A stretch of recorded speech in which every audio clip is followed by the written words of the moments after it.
Dizer aos irmãos, até uma certa hora do culto, nosso trabalho é de baixo para cima. Até agora, nosso trabalho foi adorar, orar, glorificar, chorar, pular. Foi daqui para lá. Tudo que você tinha que mandar para lá, você mandou. Quem ainda não mandou, dá tempo, pode mandar. Agora nós queremos, com o pastor Alex, virar a estrada. Agora é de lá para cá. Quantos irmãos querem ouvir Deus falar agora? Então a Bíblia diz, quem tem ouvido, ouça o que o Espírito diz à igreja. Uma salva de palmas, recebendo o pastor Alex, com a mensagem da palavra de Deus.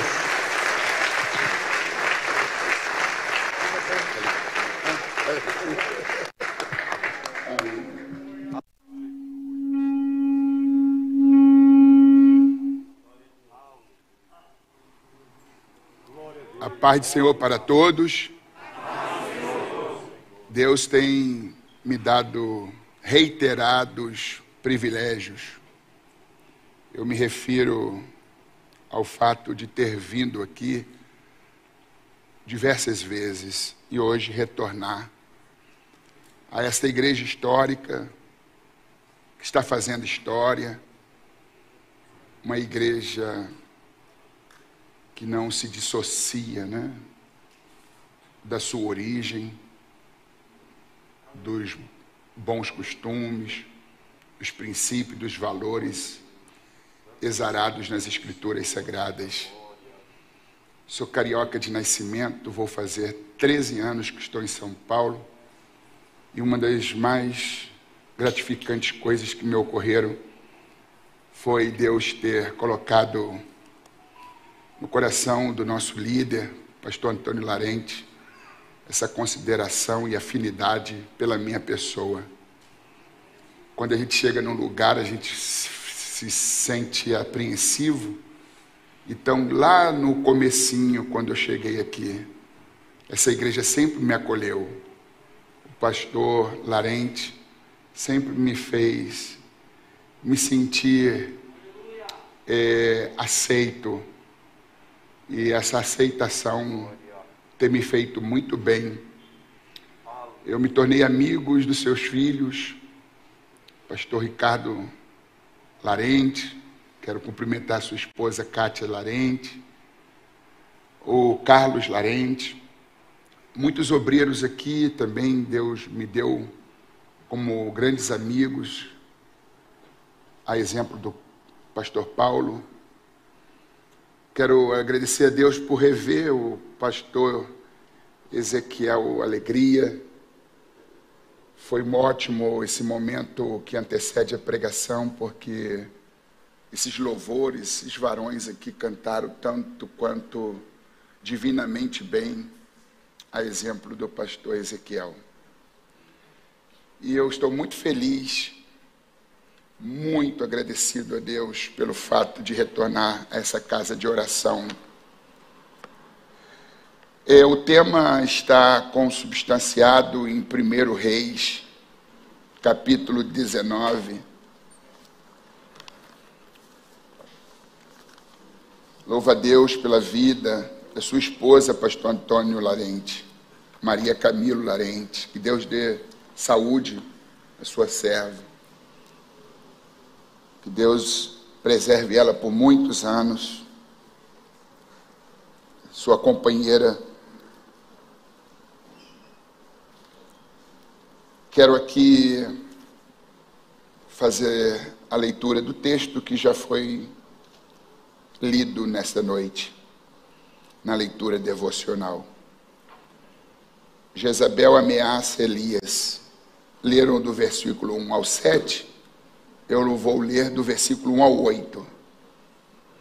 E Acabe fez saber a Jezabel tudo quanto Elias havia feito e como totalmente matara todos os profetas à espada.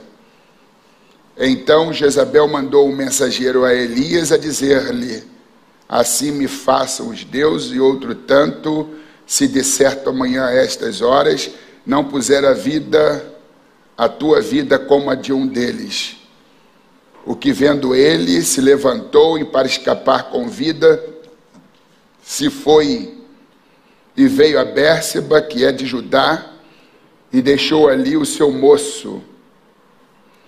E ele se foi ao deserto, caminho de um dia, e veio e se assentou debaixo de um zimbro, e pediu em seu ânimo a morte, e disse: já basta, ó Senhor, toma agora a minha vida, pois não sou melhor do que os meus pais. E deitou-se e dormiu debaixo de um zimbro. E eis que então um anjo tocou e lhe disse: levanta-te, come. E olhou, e eis que à sua cabeceira estava um pão cozido sobre as brasas e uma botija de água. E comeu e bebeu e tornou-se a deitar-se. E o anjo do Senhor tornou segunda vez e o tocou e disse: levanta-te e come, porque muito comprido te será o caminho. Levantou-se, pois, e comeu e bebeu, e com a força daquela comida caminhou 40 dias e 40 noites até o Horebe, o monte de Deus. Sentem-se, mas se puderem, mantenham suas Bíblias abertas em 1 Reis, capítulo 19.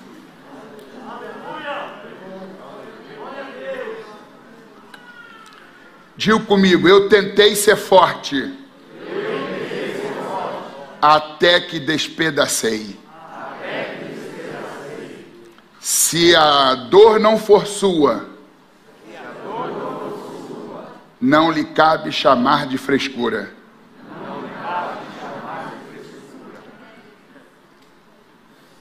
Eu tentei ser forte. O problema é que a gente não consegue ser forte o tempo todo. Quem diria, né? Um homem da envergadura do profeta Elias, um homem de tão profunda experiência com Deus, de grande intimidade com Deus, profeta do fogo, profeta do sobrenatural, o profeta por intermédio de quem Deus operara grandes feitos, milagres, maravilhas. Mas, tal qual todos nós, um profeta de carne, ossos, sangue, músculo, pele, cartilagem, tutano, vulnerável. José Saramago, Prêmio Nobel de Literatura, em 1998, escritor português, ele diz: se o seu coração é de ferro, faça bom proveito, o meu é de carne e sangra todos os dias. Tiago, se referindo a Elias, no capítulo 5 da carta que leva o seu nome, versículos 17 e 18, ele diz que Elias era um homem sujeito às mesmas paixões que nós. Orando, pediu que não chovesse. E por 3 anos e 6 meses não choveu. E tendo orado para chover, a terra deu o seu fruto. Mas este homem que orava para que o céu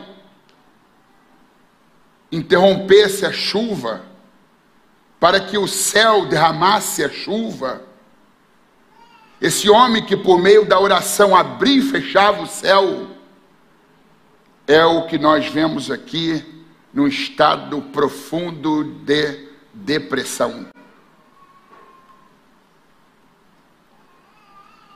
Sentado debaixo de um zimbro, depois de estar sentado, deita, completamente entregue à melancolia, abatido por uma profunda tristeza. Daí eu tentar justificar por meio do tema, tentei ser forte. Eu tentei ser forte, até que despedacei. O que é depressão? Depressão é pressão demais. Se tu nunca teve, não julgue, ajude. Muitos cristãos acreditam que a sua fidelidade, vida de oração, retidão, lhes darão imunidade à dor, às enfermidades, às debilidades, às contrariedades, aos percalços, aos problemas, às vicissitudes, às mazelas. Nenhum de nós está imune, blindado contra os altos e baixos e percalços. O sofrimento é comum a todos nós. Quer você seja espiritual ou não, de oração ou não. Somos humanos, comedores de arroz, feijão e ovo, que faz a alegria do povo. Volto a dizer, de carne e ossos, sangue, músculo, pele, cartilagem, tutano. Salmo 103, versículo 14. Porque Ele conhece a nossa estrutura e sabe que nós somos pó. Se você profetiza, o faz no poder do Espírito Santo e não na sua própria força. Se você prega, se você ensina, se você canta, se você louva, se você rege, se você tem um ministério, um dom, um talento, isto não veio de você, é dom de Deus, veio do alto, veio do céu, veio de Deus, veio do trono, veio de cima, veio do Pai das luzes, em quem não há sombra e nem mudança de variação. Todas as vezes que este homem realizou grandes feitos, foi Deus por intermédio dele. Foi o Espírito Santo por intermédio dele. E ele acaba de ter mais um grande sucesso. Porque a vida desse profeta é uma vida de sucesso. Ele ora e as coisas acontecem. Ele pede a Deus e a bênção aparece. Agora, diante de um povo que cocheava entre dois pensamentos, que desfrutava da bênção de Deus, mas não reconhecia que era Deus quem enviava a bênção e agradeciam a Baal, a semente germinava, crescia, se desenvolvia, florescia e frutificava. O povo tinha fartura. Deus estava dando prosperidade à nação de Israel, mas o povo havia se desencaminhado desde que Acabe se acumpliciou a uma mulher pagã, idólatra, feiticeira, chamada Jezabel. Era um homem pusilânime, calça frouxa, mandado pela mulher, que era autoritária, tirânica, malfazeja. Percebendo a sua personalidade tacanha, sua pusilanimidade, ela começou a crescer em cima da fraqueza do marido e lhe tomou o sinete, a caneta, redigia texto e assinava como se fosse o rei, e tudo que ela determinava estava valendo, e o rei se calava. Começou a espalhar postes ídolos em todos os lugares de Israel, para cultos às divindades pagãs, principalmente a uma divindade chamada Baal. E o povo se enveredou na idolatria, e ela era a maior voz do balaísmo. O povo se desencaminhou. Apesar da nação ter dado as costas para Deus, Deus não deu as costas para o povo. Olhou para Israel, olhou para o palácio, olhou por todos os arredores e não viu um representante, alguém que pudesse lhe representar naquela corte que havia descido ao mais baixo nível da degenerescência moral e espiritual. Deus olha para uma cidadezinha, perdida no mapa, nas regiões remotas de Gileade, chamada Tisbé. Lá tem um camponês, um homem com trajes rústicos, um caipira, que adorava Deus, que conhecia Deus, que amava Deus, e que desejava ser usado por Deus. Não era covarde. E Deus então o tira lá do interiorzão, do agreste, e o introduz no palácio. E ele traz Deus para o palácio, e diante de Acabe diz: assim diz o Senhor, não haverá chuva, como sinal de punição. Deus tem dado tempo ao tempo, Deus tem advertido, e você tem feito ouvidos moucos e vistas grossas. E todo o povo se desencaminhou e está adorando Baal. Baal não é ninguém, Baal não é nada, Deus é tudo.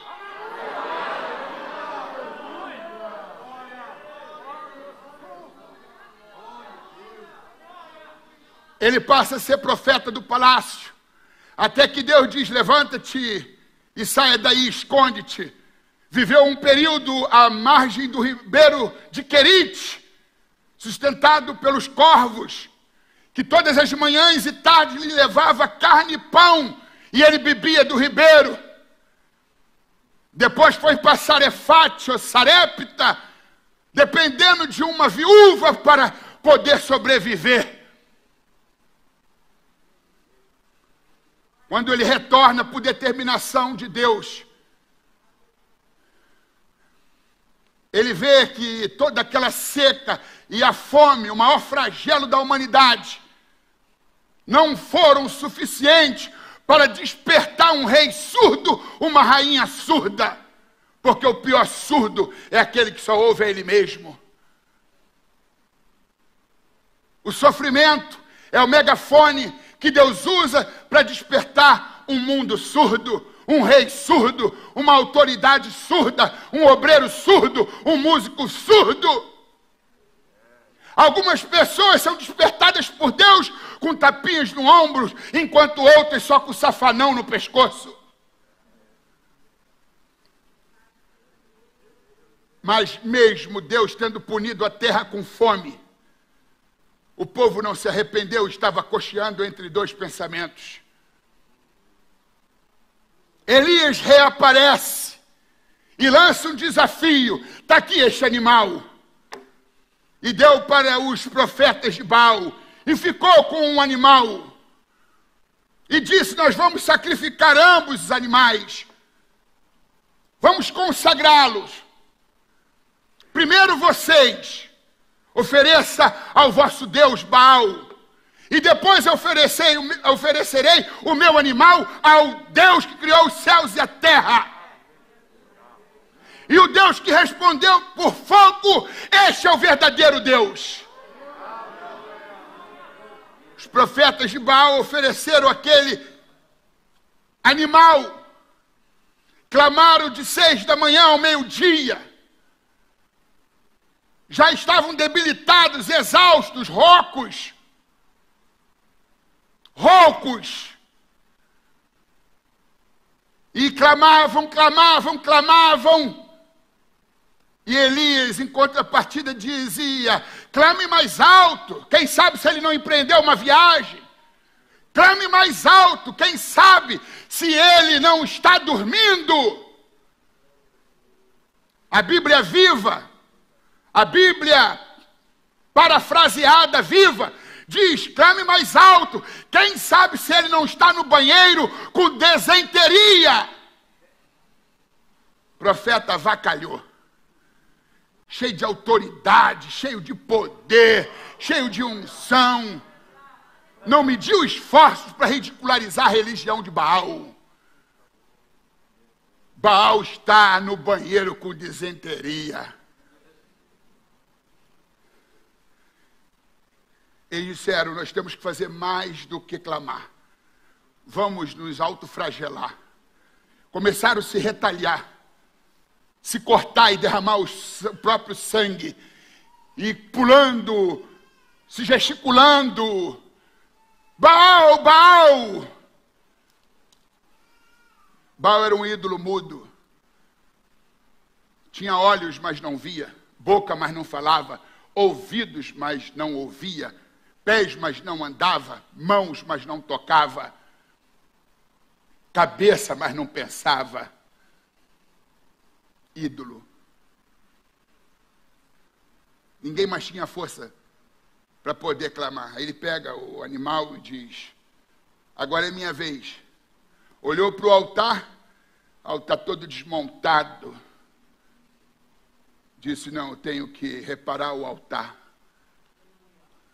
Deus é Deus.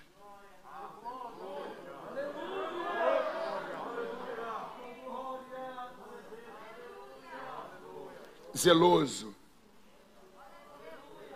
12 pedras, uma representando cada tribo de Israel. Fez um córrego em volta. Colocou o animal em cima da lenha e sobre o altar. Pediu que trouxesse cântaros de água para jogar no animal, jogar sobre as pedras. E pediu que se repetisse, trouxesse mais cântaros de água, mais cântaros de água. E foi tanta água que se sobrepujou. Transbordou o rego. Agora ficou mais difícil, não para Deus.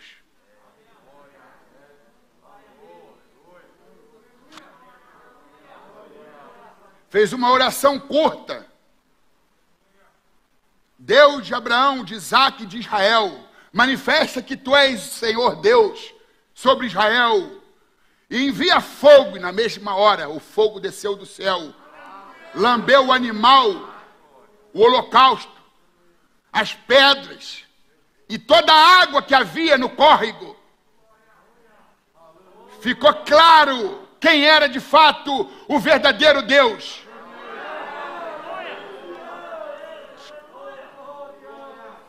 Aí o versículo 40 do capítulo 18, que é o contexto, diz assim: e Elias lhe disse: lançai mão dos profetas de Baal, que nenhum deles escape. E lançaram mão deles, e Elias os fez descer ao ribeiro de Quizom, e ali os matou a fio da espada, 1 a 1. 450 profetas fake,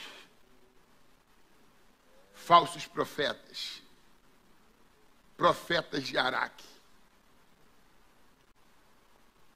Jezabel não presenciou o fato, não está sabendo do fato, está no palácio, fazendo o cabelo, usando os produtos mais caros para manter a pele rejuvenescida, nada contra, está se cuidando, é a rainha. De repente o marido chega cabisbaixo, apreensivo, ele diz: e você, ô bobão, por que está assim, olhando para o chão? Não é nada não. Desembucha, homem. É que o quê? É que Elias, vou te contar. Aí o versículo de número 2, o versículo de número 1 diz assim: Capítulo 19. E Acabe fez saber a Jezabel tudo quanto Elias havia feito, contou tintim por tintim, parcimoniosamente, detalhadamente, ips e literis, ao pé da letra. E Acabe fez saber a Jezabel tudo quanto Elias havia feito e como totalmente matara todos os profetas à espada. Aquela mulher foi se encolerizando. Os olhos pareciam sair de órbita. O cabelo feito, armado, ficou assustador.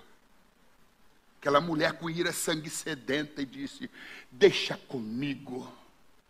Se tu permitiu que isso acontecesse, seu calça frouxa, eu vou dar a resposta que esse profeta de meia tigela merece, porque eu sou a Jezabel.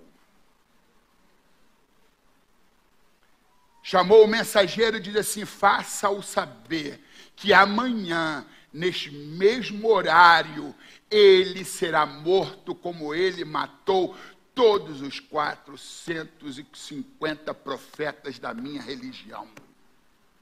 Aí o mensageiro vem célere, esbaforido, cansado, e encontrou o profeta Elias acostumado só com aquela atmosfera de poder, de glória.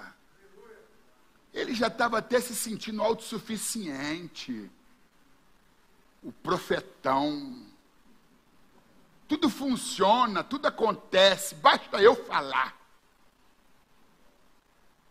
Às vezes Deus tem que nos desmontar, porque Ele conhece a nossa estrutura e às vezes a gente não. É obra-prima do diabo fazer-nos acreditar que somos mais do que somos, que temos mais do que temos e que podemos mais do que podemos. É obra-prima do diabo levar-nos a achar que somos o bam, bam, bam. Elias começou a acreditar que era a última bolacha do pacote. E aprendeu logo, logo, que a última bolacha do pacote sempre vem quebrada. Nunca se ache demais, porque tudo que é demais sobra, tudo que sobra vira resto, e todo o resto vai para o lixo. Menos, profeta Elias. Menos. Você que é usada por Deus, usado por Deus. Essa força não vem de dentro, essa força vem do alto. Esse poder não emana de você, promana de Deus. Menos. Aí o mensageiro chega esbaforido e diz: olha, estou vindo do palácio. A rainha Jezabel disse que já está preparando alguns homens fortemente armados. Eles vão estar no teu encalço. E é amanhã, a esta mesma hora, como você fez com os profetas de Baal, você será um homem morto também. Tu vai morrer, tu vai morrer. Ele poderia ter dito: o poder da vida e da morte está na mão de Deus. Jezabel tem poder institucional, mas quem vai decidir se eu vou viver ou morrer é Deus. Só tem que ele entre em desespero. Ele acreditou na ameaça, porque acredito que Jezabel nem queria matá-lo, queria apavorá-lo, porque se quisesse matar não ia dizer nada. Vai dizer que vai matar, vai lá e mata. Vai avisar para o homem se precaver, para o homem se armar, se defender, que dali era um falso bizu. Só para poder desestabilizar. E não é que desestabilizou, ele foi carcomido por um medo, que de um medo tênue se tornou um medo fóbico. De um medo fóbico se tornou uma crise de ansiedade, insegurança. sensação de aperto no coração, de estrangulamento, crise de ansiedade. O medo, a crise de ansiedade se transformaram num transtorno fóbico. E o homem, para escapar com vida, olha só o que o medo faz. Ele já não mais crê que a vida dele está na mão de Deus, a vida dele está na mão de Jezabel.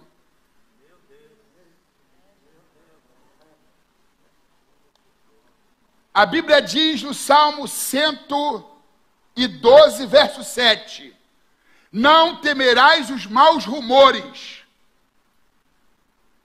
O seu coração confiado nele está. Confiado e firmado nele. Mas quando o medo entra e se torna uma fobia, uma ansiedade, uma crise assintosa de ansiedade e um transtorno de pânico, aí a fé é carcomida, é esvaziada. Alimente a sua fé e deixe o seu medo passar fome. Elias alimentou o medo e a fé dele ficou débil, debilitada, exaurida, enfraquecida. Adoeceu a fé do homem. Por isso que Tiago diz que ele é sujeito às mesmas paixões que nós. Orou para fechar o céu, para abrir o céu, mas é de carne, osso, sangue, músculo, pele, cartilagem, tutano.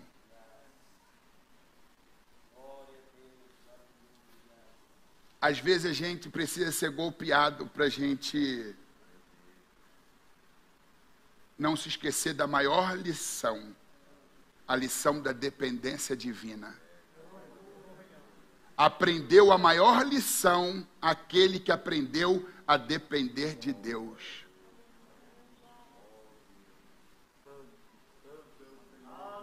Meus irmãos, quando aquele mensageiro diz, vai morrer,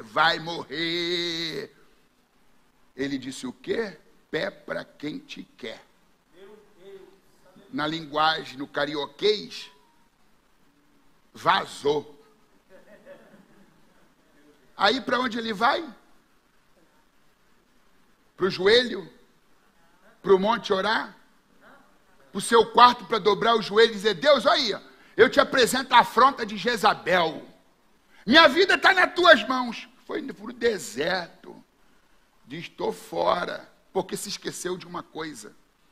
Capítulo 18, versículo 46. E a mão do Senhor estava sobre Elias, o qual cingiu os lombos e veio correndo perante Acabe até a entrada de Jezreel.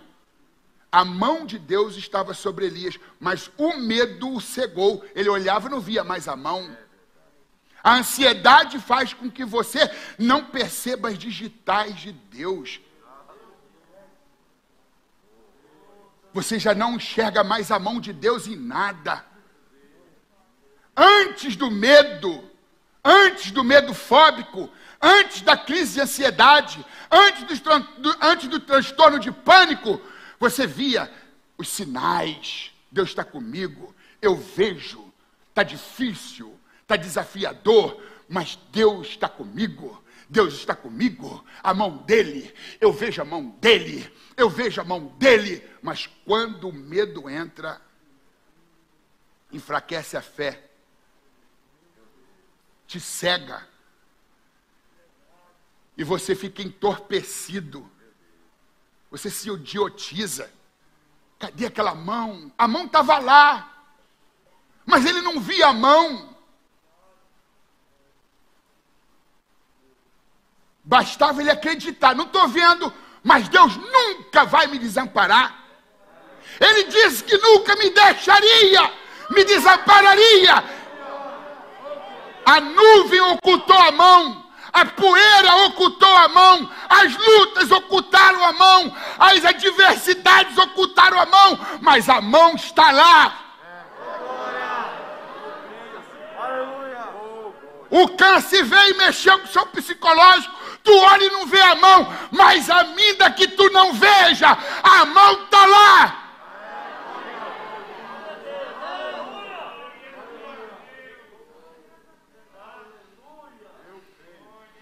Ele não viu a mão, ó.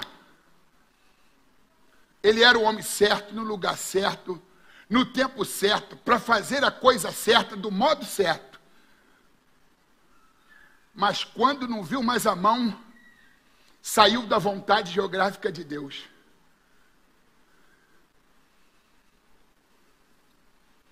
Corre para o deserto e caminha, passa. Como diz o versículo 2. Então Jezabel mandou o mensageiro Elias a dizer-lhe assim: se faça os deuses e outro tanto, se de certa manhã a essas horas não puser tua vida como a de um deles, o que vendo ele se levantou e para escapar com vida, medo de morrer. Se foi e veio a Bérseba, que é de Judá, e deixou ali o seu moço. Agora são os sinais de depressão: medo, crise de ansiedade, transtorno de pânico, fuga da realidade, não quer encarar mais o problema, está fugindo do problema. E agora não quer companhia de ninguém, vínculos afetivos, quer se isolar e deixou ali o seu moço. Um grave erro, porque nós nos completamos no outro. Aprove a sabedoria divina fazer com que os homens sempre necessitassem de outros homens. É melhor ser dois do que um, porque tem melhor pago o seu trabalho. Se um cair, o outro levantará o seu companheiro. Ele tinha caído emocionalmente em depressão e não tinha lá um amigo para poder ajudá-lo. Porque ele abriu mão dos vínculos afetivos, ele abriu mão da amizade, ele colocou o seu moço, o seu auxiliar para correr. E diz: não quero mais a sua companhia. Daqui em diante a gente se separa. Tu segue o teu caminho, que eu sigo o meu. E ele foi para Bérseba, caminho de um dia, em direção ao nada, ao deserto. O depressa é assim. Não atende mais chamada telefônica, não responde aos toques, às mensagens, se isola, se enclausura, se fecha no seu mundinho, se tranca no seu quarto, fecha a porta, não tem apetite, entra debaixo de um lençol, de uma coberta, e a coberta fica pesada, pesa 1 tonelada, é um lençol fino e leve, mas é difícil ele se desvencilhar, a depressão o mantém lá. Gosta de ambientes escuros, toscos, anuviados, embaçados, acinzentados, porque isso reflete o interior. Está tudo cinza aqui. Por depresso, até os arco-íris tem 7 cores. E se tu perguntar quais são: cinza, cinza, cinza, cinza, cinza, cinza e cinza. Por quê? Porque o interior é cinza. O pensamento é negativo. O pessimismo tomou conta. Tudo aqui também é cinza. A Bíblia diz, Provérbios 4, 23, de tudo que se deve guardar, guarde o teu coração, porque dele procedem as saídas da vida.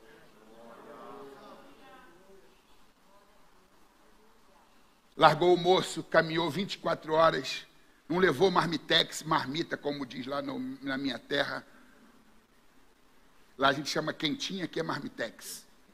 Não levou laranja, banana, não levou nenhuma fruta, um biscoito, um pedaço de pão, uma broa. Caminha 24 horas, um dia, e teve a sorte de encontrar no deserto, que é algo muito raro, difícil de acontecer, uma giesta. Um arbusto, uma árvore frutífera, que produz frutos semelhantes a vagens, com pelos. E ele se recusa a comer. Ele se senta ali, sozinho, e pede no seu ânimo a morte. Ó Deus, já basta, porque é melhor morrer do que viver. O depresso vive nesta dicotomia e nessa contradição. Foge para não morrer, e depois que foge, fugiu para não morrer, mas agora quer morrer. Agora pede a morte. Foge para não morrer, e depois de empreender a fuga diz, não, é melhor morrer. Acaba com a minha vida por aqui. Acaba com a minha vida. É melhor morrer do que viver. Medo, isolamento e prostração. Sentou-se debaixo do zimbro. Pelo menos tem uma sombrinha. Sol a pino, causticante, altas temperaturas próprias dos desertos. Vou ficar aqui sentado. Depois que pediu no seu ânimo a morte, agora se deitou, diz o texto que se deitou. Isso é prostração.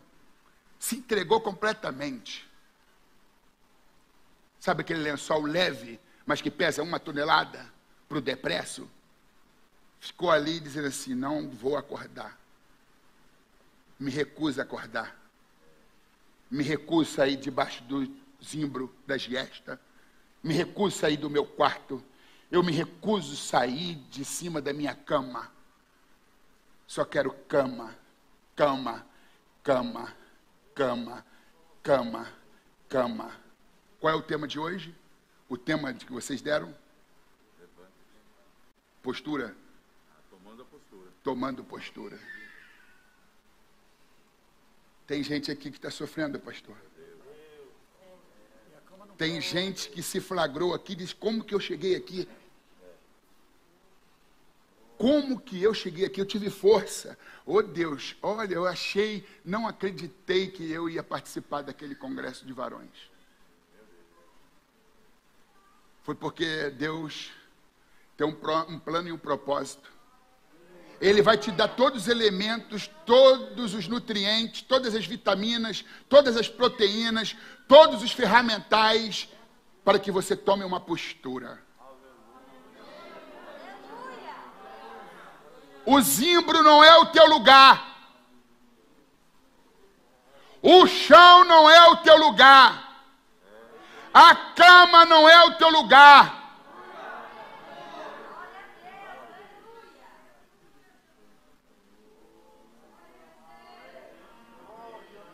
Sentou-se e deitou-se. E se Deus não intervém, o desejo de morrer ia dar lugar para uma ideação suicida. Porque primeiro é o desejo de morrer. Ah, tomara que aconteça alguma coisa e eu morra. A ideação suicida é mais perigosa. Porque a pessoa não espera a morte, ela provoca a morte. Começa a pensar em ponte. Começa a pensar em forca. Começa a pensar nos arranha-céus, janelas abertas, alturas. E Deus está cortando esse laço. Meu Deus. Aleluia.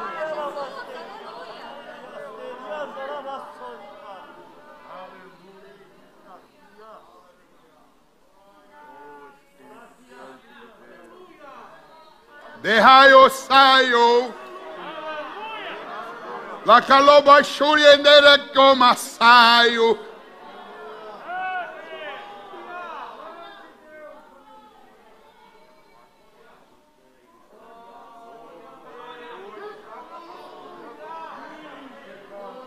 Laio masaio que suyo que. Versículo 5, deitou-se e dormiu debaixo de um zimbro, e eis que então o anjo tocou e lhe disse, levanta-te e come. Mas antes, quando ele lhe havia dito, já basta, ó Senhor, toma agora a minha vida, porque não sou melhor do que os meus pais, ele não está se referindo apenas pai e mãe, ele está se referindo aos teus antepassados. Isso é um senso de desvalor, baixa autoestima. Sou melhor do que ninguém, eu sou um lixo, um zero à esquerda, interpretando, parafraseando. Não sou melhor do que ninguém, melhor do que os meus antepassados, Mas antes de entrar em crise, devia se julgar melhor do que todos os seus antepassados. Devia se achar o cara. Mas Deus permitiu a crise para saber que tu é pó. Os teus talentos são de ouro, mas teus pés são de barro. Deus está dizendo, Elias, seus dons são de ouro, seu potencial é de ouro, seu chamado é de ouro, sua vocação é de ouro, sua capacidade é de ouro, seu potencial é de ouro, mas os seus pés são de barro. Os seus pés são de barro. Os seus pés são de barro. Nunca se ache demais, porque tudo que é demais sobra. Tudo que sobra vira resto, e todo o resto vai para o lixo. Menos.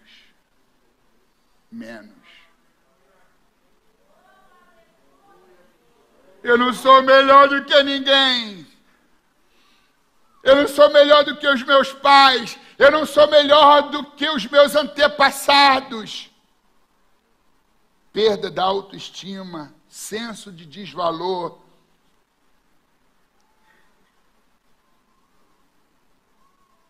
E perda do senso de propósito. Não dá mais. Eu tentei ser forte, até que despedacei. Não digo isso para ridicularizar Elias. Eu digo isso para corrigir um pior mal do nosso século, que é a tentativa de aumentar o tamanho do homem e diminuir o tamanho de Deus. O antropocentrismo, o culto à personalidade. É tão fácil, irmãos, cair.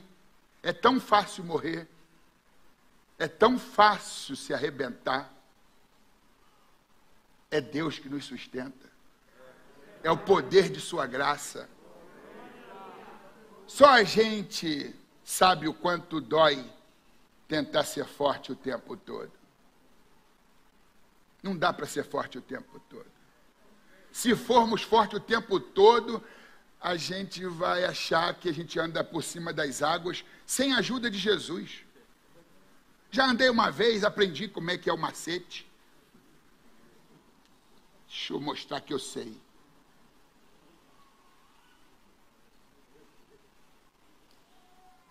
Se tu tirar os olhos dele, tu afunda. Se tu se julgar melhor do que os teus antepassados, tu vai para debaixo do zimbro.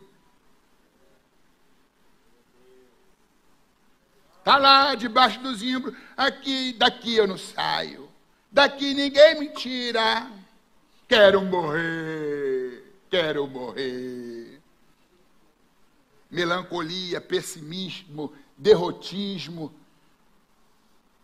vitimismo, coitadismo, e quase tudo que termina com ismo é doença, é patologia. Estressado, exausto, debilitado. Eu tentei ser forte, até que despedacei. Não quero ridicularizá-lo. Quero apenas dizer que muitos de nós nos identificamos com ele na sua crise. Diga comigo, se a dor não for sua, não lhe cabe chamar de frescura. Você conhece alguém que está depresso? Deprimido, não ridiculariza. A pior coisa para um depresso é você dizer, isso é frescura, sai debaixo desse lençol, reage. Você está prestando um desserviço. A gente precisa de discernimento e amor, amor e discernimento. Seu frouxo, seu fraco, não faça isso. Ninguém tem o direito de criticar a dor do outro se não a sente. Só sente a dor do calo quem calça sapato apertado. O sapato apertado está no pé do depresso, não está no teu. Por isso que tu chama de frescura. Mas pode chegar a tua vez e que Deus não permita.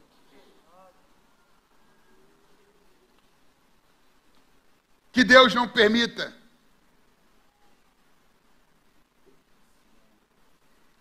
Nem sempre há explicação para a dor. Aquele que a sente nem sempre sabe explicá-la. Nem sabe dizer o que de fato está se passando dentro dela, na cabeça dela, no coração dela. Nem sempre há explicação para a dor, mas há um aprendizado. Nada nos torna tão grandes como uma grande dor. Se Deus amaciasse todos os golpes, jamais aprenderíamos a crescer e depender dele.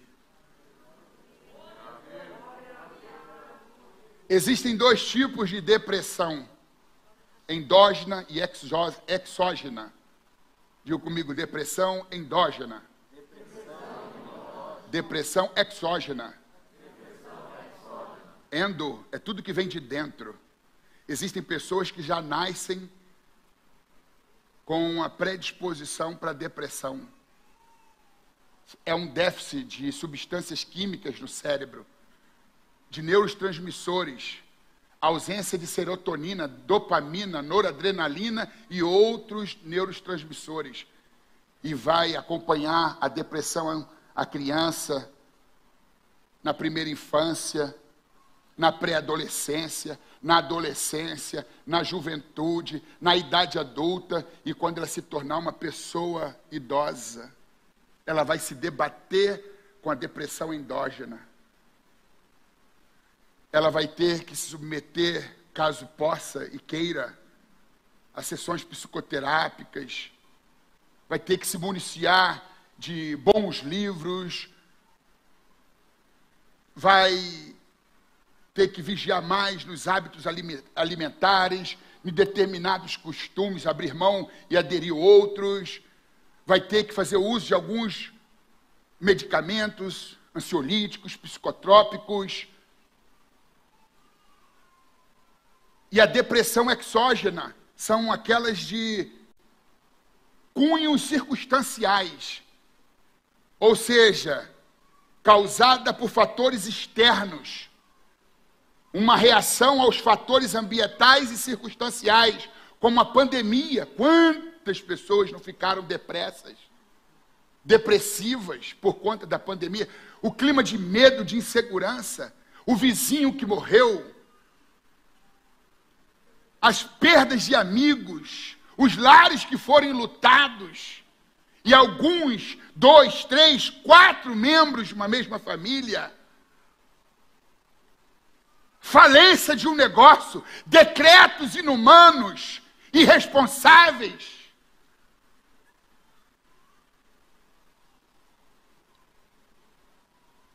Portas de comércios lacradas, fechadas, com cadeados de presídio. Endividamento. Luto. Divórcio.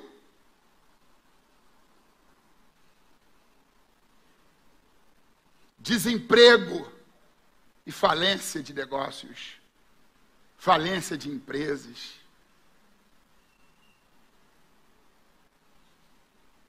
Fora aquelas que passaram, sobreviveram, mas ficaram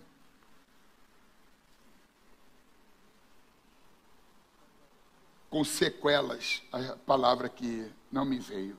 Muito obrigado, pastor Antônio Larente. Ficaram sequelados. Perda de força muscular.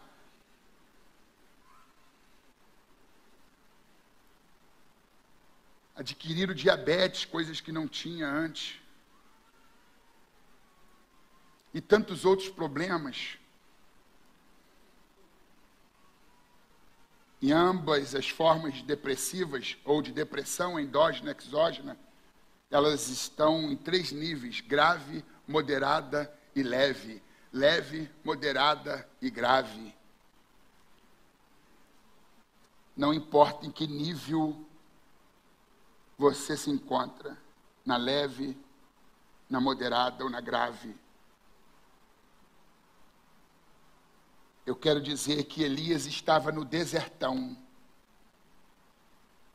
Lá não tinha farmácia nem farmacêutico. Lá não tinha médico, nem enfermeiro, nem maqueiro. Lá não tinha centro psicoterápico, não tinha psiquiatra, não tinha psicólogo, nem psicoterapeuta. Lá não tinha uma AD Braz e nem uma AD Vila Alpina, nem uma AD Embu das Artes. Não tinha uma congregação, um ponto de pregação. Ele está sozinho, sozinho, sozinho. Mas o fato de você estar isolado e sozinho não significa que você esteja desamparado. Diga comigo: a tua força virá do céu. Digam comigo: a força que você precisa. Aponta o dedo para cima. Diga comigo: virá do céu. Quando eu falar a força que tu precisa, tu aponta o dedo para o alto. A força que tu precisa virá do céu. A força que você precisa virá do céu. A força que você precisa virá do céu. A força que você precisa virá do céu. A força que você precisa virá do céu. A força que você precisa virá do céu. Galeria, a força que você precisa virá do céu. A força que você precisa virá do céu. A força que você precisa virá do céu. A força que você precisa virá do céu. A força que você precisa virá do céu. Você pode aplaudir a Jesus.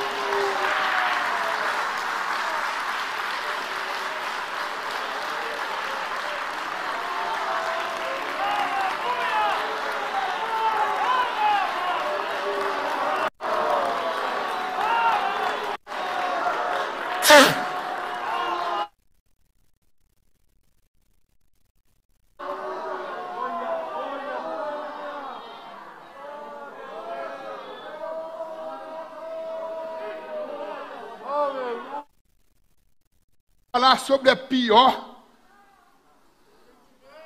depressão. O pior tipo de depressão é a chamada depressão sorridente. O cara mascara a sua angústia, sorri, conta piada, te faz ficar com dor na barriga de tanto você dar gargalhadas. E naquele dia o telefone toca e diz: está sabendo? Não, fulano se matou. Não pode ser. Estive com ele, me fez rir. Quero que vocês falem comigo o seguinte: o que a maioria das pessoas não sabe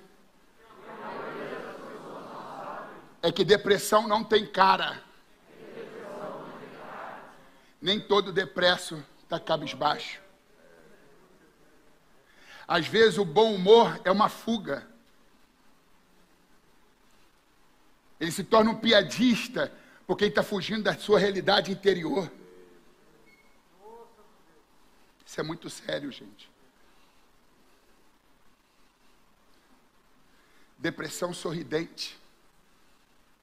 O pai não suspeita o que se passa na cabeça do filho. A mãe nem imagina o que se passa na cabeça da filha. O que eles estão maquinando. Estão flertando com a morte. Elias não tinha psicotrópico, ansiolítico, não tinha diazepax, diazepam, gadernal. Não tinha farmácia, nem farmacêutico, nem médico, nem psiquiatra, nem psicólogo, nem psicoterapeuta, nem centro psicoterápico. Mas ele tinha Deus.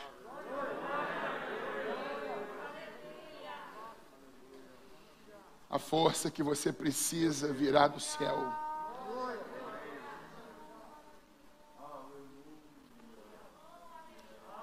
Não se iluda com as aparências. Estar sorrindo não significa estar feliz. Diga comigo, não se iluda com as aparências. Estar sorrindo não significa estar feliz.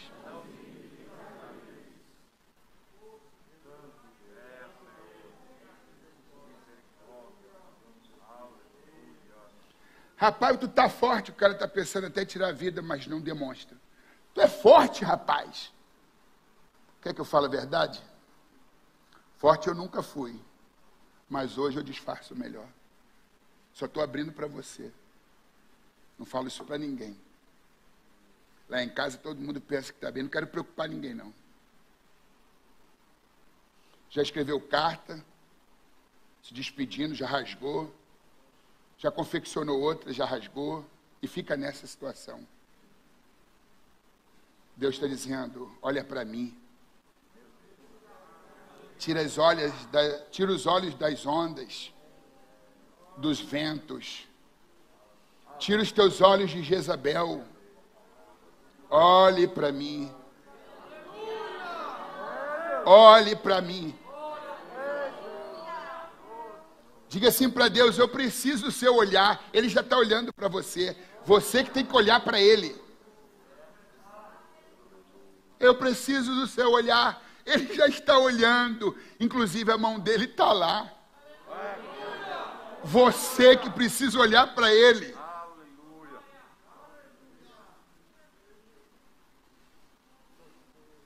Olhai para o autor e consumador da sua fé. Legiaço retse jomasai.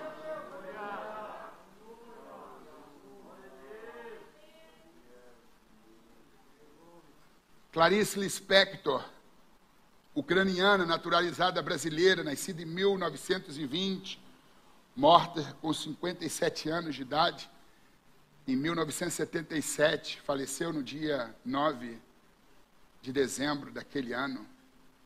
Eu tinha 10 aninhos de idade, estava fazendo aniversário de 10 anos no dia da sua morte. A escritora Clarice Lispector diz, gosto de fazer as pessoas felizes, mesmo quando eu estou triste. Tem alguns deprimidos que se entregam mesmo, saem do quarto, não. Tem outros que continuam tocando a vida, trabalham, cumprem expediente, pega metrô, pega trem, dirige o próprio carro, no olho do furacão, mas consegue fazer tudo e a gente não percebe. Tem um olhar mais sensível. Peça a Deus sensibilidade. Tem gente que está precisando da tua ajuda. Nem todo deprimido está trancafiado debaixo do lençol, em cima de uma cama, trancado no seu quarto. Existem muitas pessoas deprimidas que estão tocando a vida. Eu sou pai, né? Eu sou mãe, né? Não posso demonstrar fraqueza. Eu tenho que correr atrás, correr na frente, correr depressa, porque eu tenho que buscar o pão nosso de cada dia. Lagaçai o resse, ao que resse.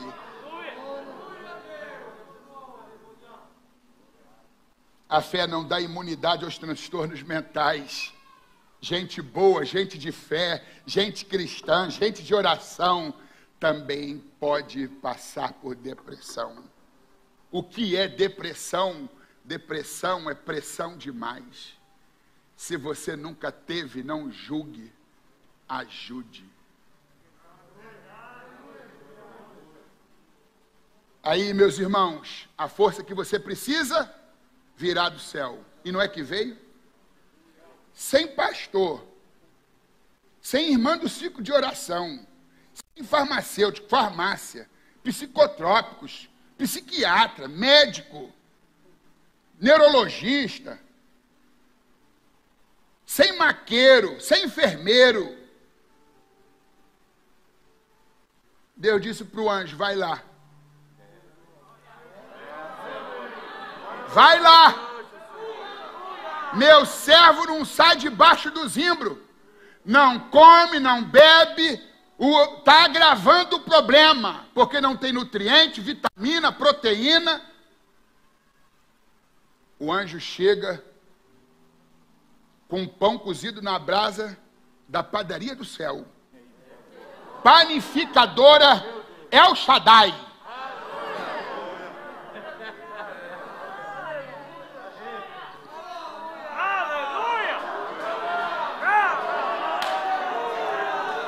E botija de água.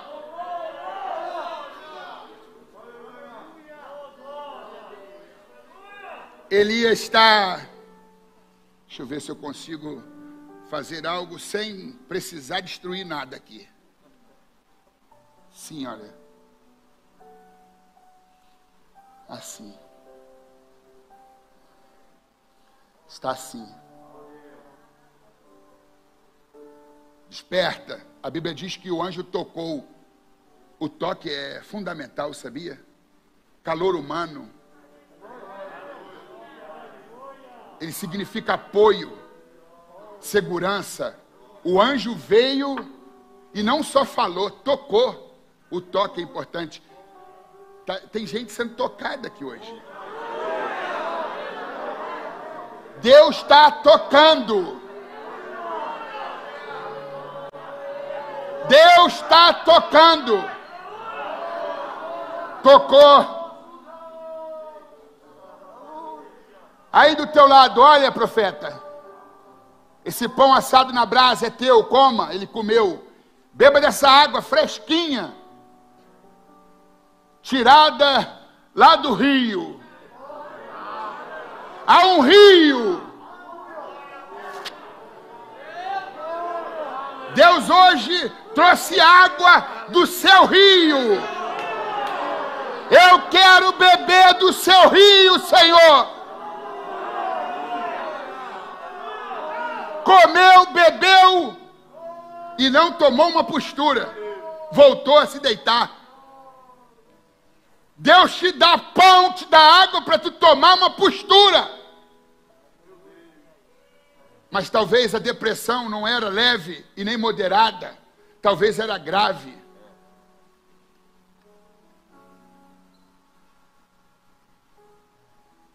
Deus disse, anjo, por que voltou? O homem voltou a dormir. Leva mais pão e leva mais água. O homem estava dormindo de novo.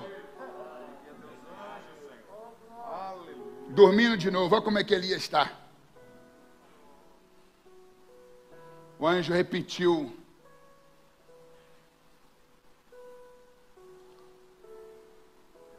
Toma mais pão, come. Toma mais água, bebe. Gente, quando ele comeu, fez a segunda refeição, bebeu mais daquela água. Levanta-te. Levanta-te. Você chegou assim. Você vai sair daqui assim. Você chegou assim. Você vai sair assim. Com a força daquela comida, ele caminhou 40 dias e 40 noites. E quando Elias havia pensado que o seu ministério havia se encerrado, o versículo 15 diz, e o Senhor lhe disse, vai, volta pelo teu caminho para o deserto de Damasco, vem e unge Azael, rei sobre a Síria, também a Jeú, filho de Ninzi, ungirás rei de Israel, e também a Eliseu, filho de Zafate, e de Abel-Meloá, ungirás profeta em seu lugar. Quando Elias pensava que estava tudo acabado, ainda havia grandes obras a serem feitas. Ungir o rei da Síria, ungir o rei de Israel e ungir o seu sucessor. Você não vai terminar seus dias debaixo do zimbro. Você não vai terminar os seus dias deitado debaixo de um arbusto.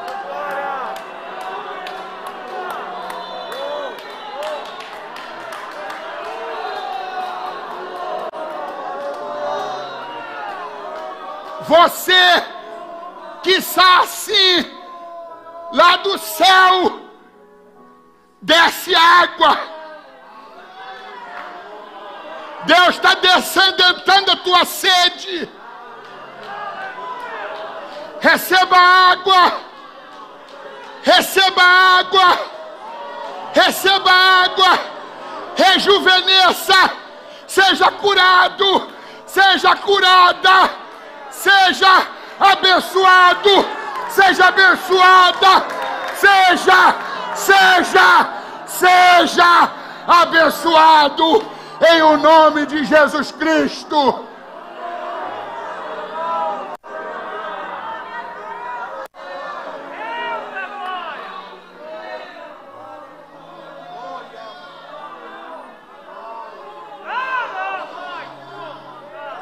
Termino aqui a minha fala.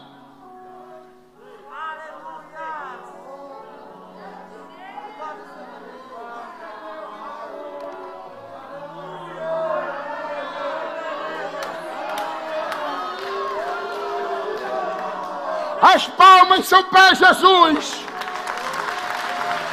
As palmas são para Jesus. As palmas são para Jesus. As palmas são para Jesus. Mais palmas são para Jesus.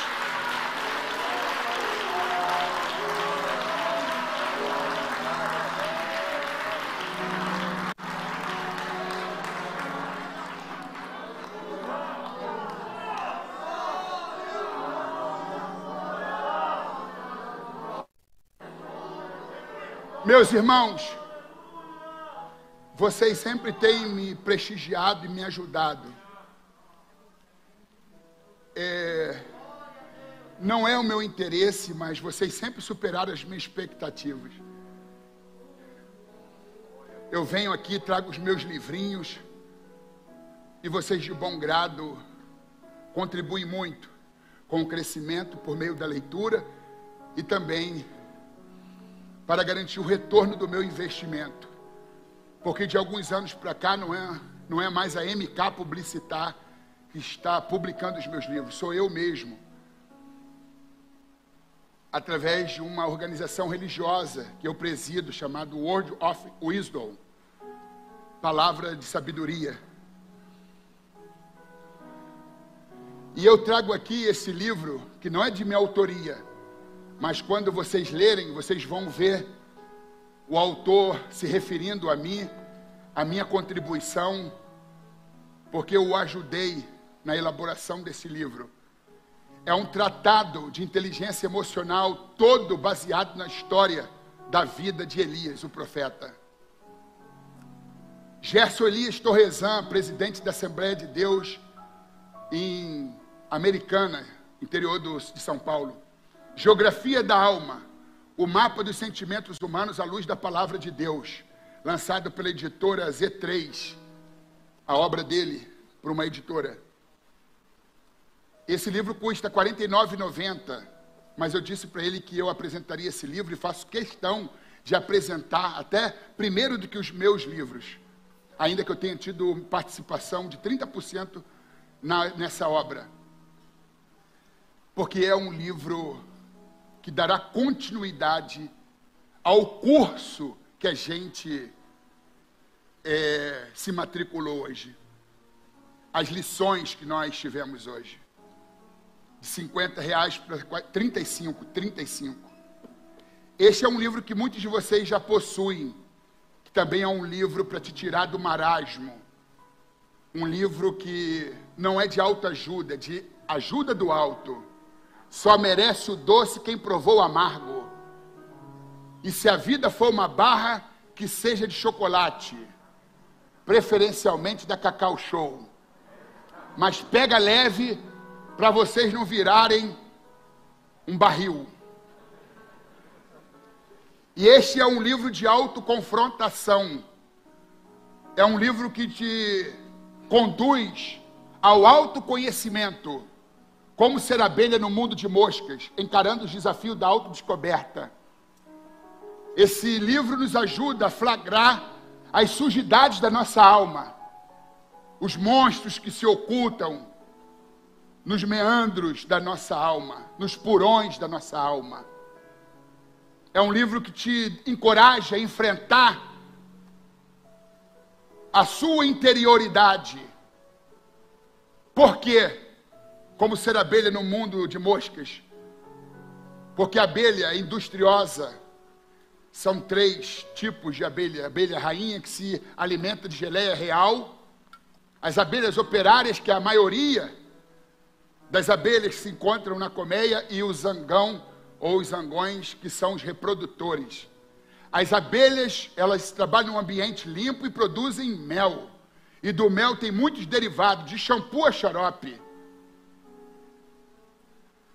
Não sejamos como as moscas que procuram chagas até em corpos limpos, porque as moscas têm predileção por escarro, fezes, corpos insepultos e latas de lixo.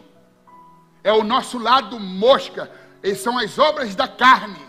Santo Agostinho, o bispo de Hipona, diz que os justos carregam a natureza má, os injustos são carregados por ela. E esta obra vai fazer você conhecer a si mesmo, sua natureza má, herdada dos primeiros pais, Adão e Eva, e como confrontar esse lado mosca, e investindo no seu lado abelha. Não sejamos como as moscas que procuram chagas até em corpos limpos, mas sejamos como as abelhas que procuram belas flores até no meio da lama. Que você, recuperado e curado, possa ir lá nos pantanais da vida, arrancar aquelas pessoas que estão charfundadas na lama do pessimismo, da melancolia e da depressão. Seja uma abelha no mundo de moscas. A glória para Deus e as palmas também. Que Deus abençoe a todos, em o nome de Jesus. Muito obrigado. Me perdoe o tempo que eu me excedi. Me perdoe.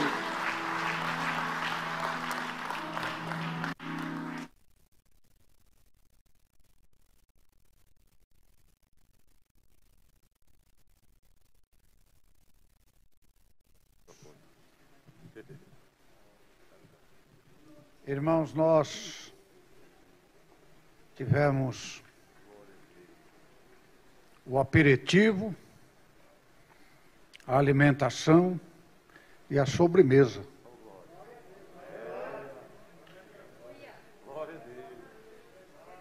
Papai preparou a mesa.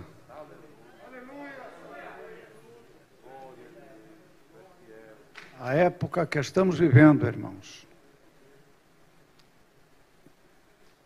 Quase 2 anos de ansiedade, esperando por um melhor resultado.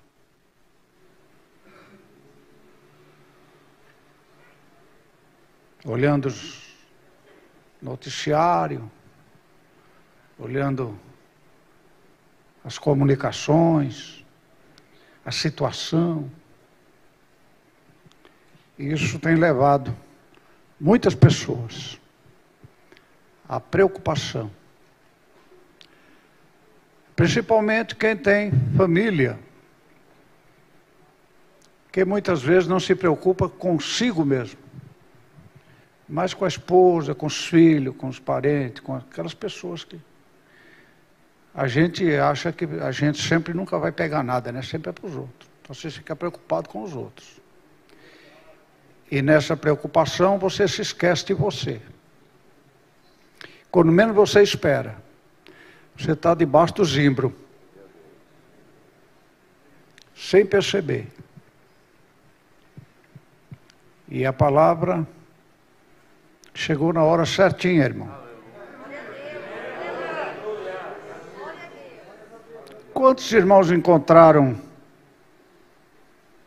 ouvindo a palavra, que é a hora certa de ouvir isso que acabamos de ouvir? Sim.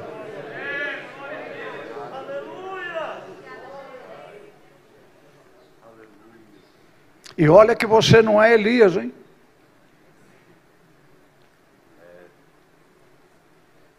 Nós aqui talvez não tenhamos nenhum Elias aqui. que já tinha um ministério com tantas vantagens.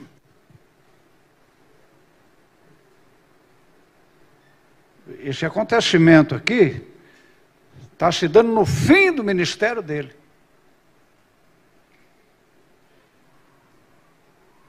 Mas já tinha acontecido muitas coisas na vida dele, que talvez você pense, eu gostaria de ser Elias, olhando só o começo. Mas se Deus não socorre Elias, tudo que tinha acontecido com ele ficava debaixo do zimbro.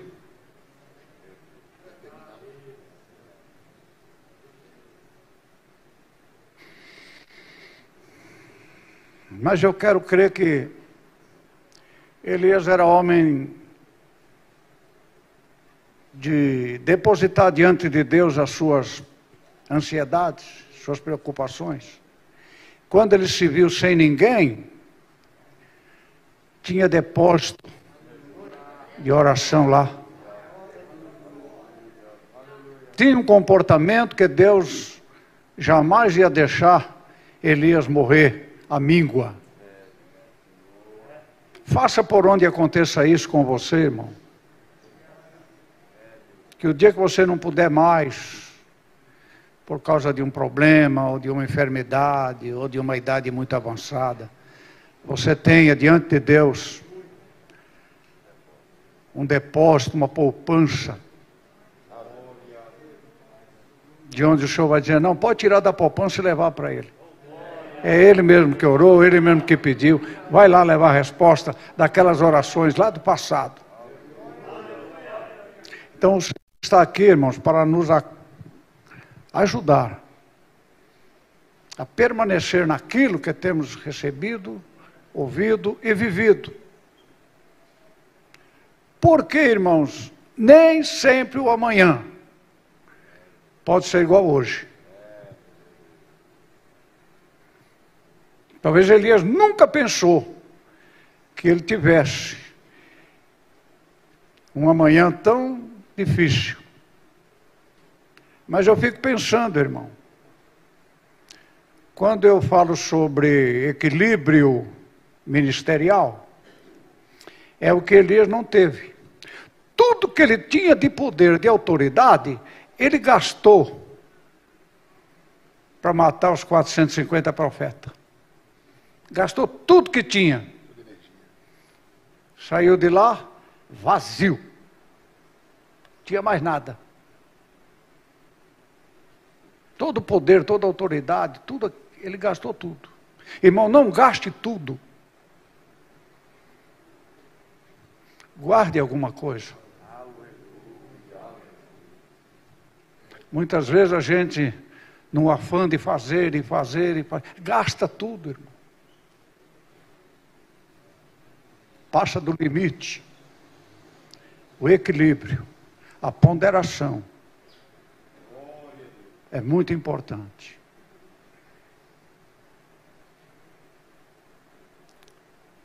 Vamos pedir que Deus nos ajude. No mínimo, não esquecer essa palavra de hoje. No mínimo. Chega em casa, irmão, faz algumas anotações, marca alguma coisa no rodapé da sua Bíblia, anota alguma coisa. Porque amanhã você vai precisar, eu vou precisar. Então nós queremos agradecer, pastor Alex. Deus possa lhe dar graça. E nunca encontrar um zimbro para deitar embaixo. Ficar sempre caminhando. Ter sempre companheiros. Elias estava tão despreocupado, irmão, que até o servo dele ele deixou separado. Fica aí.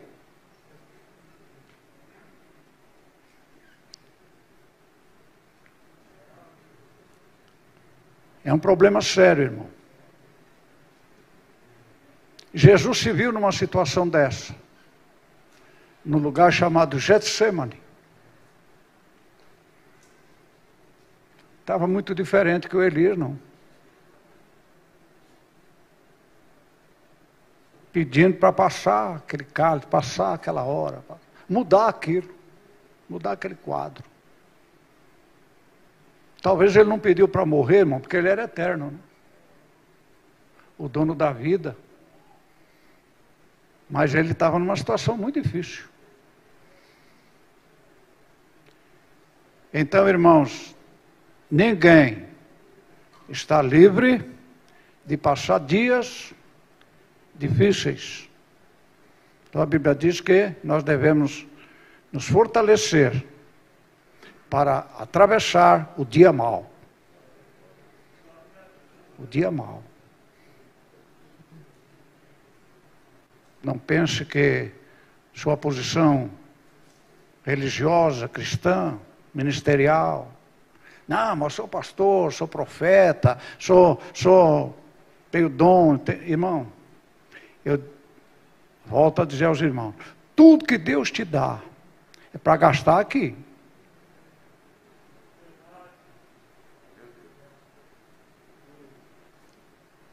Tudo que Deus te dá é para gastar aqui. Para lá, tem outra carga que você vai receber lá no tribunal.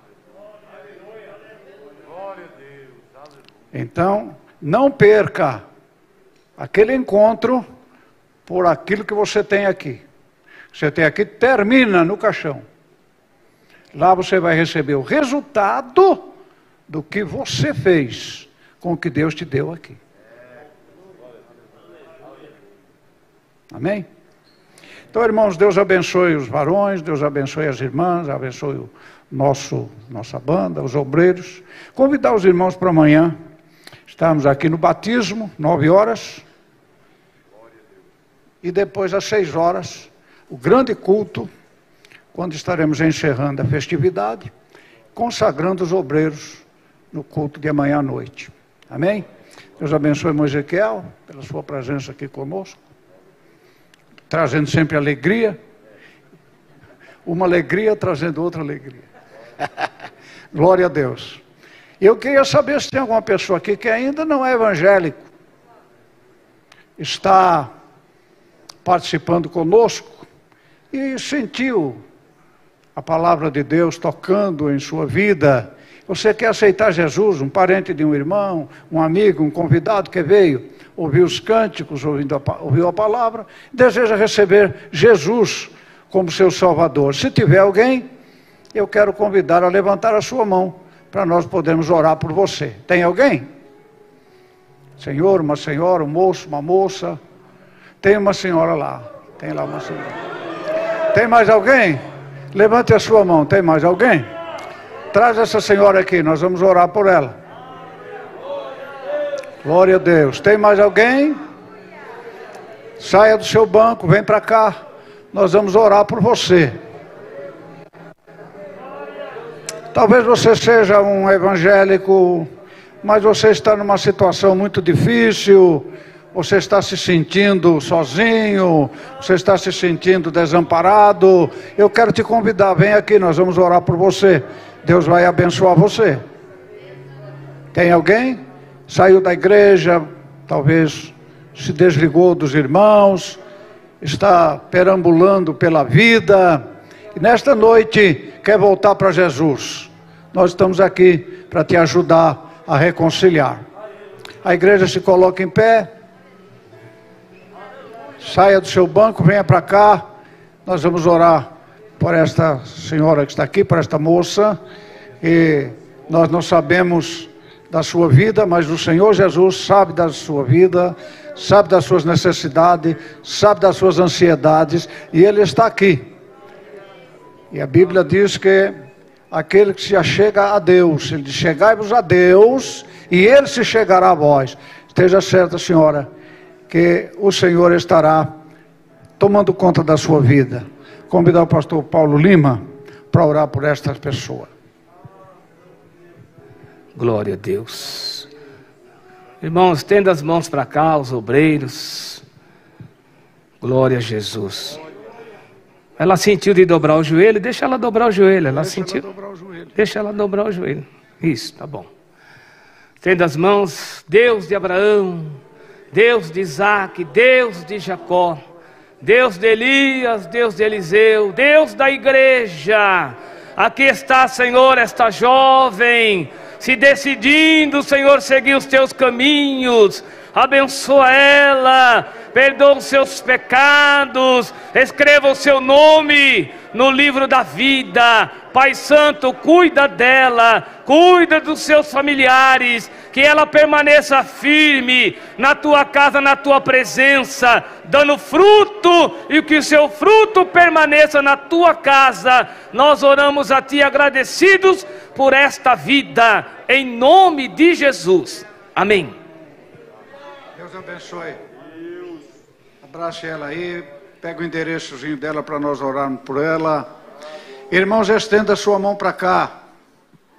Que o amor de Deus, a graça de nosso Senhor Jesus, a comunhão e consolação do Espírito Santo, seja com a sua igreja em toda a face da terra, com cada um de nós e dos nossos familiares, permaneça hoje e para sempre. Todos digam amém.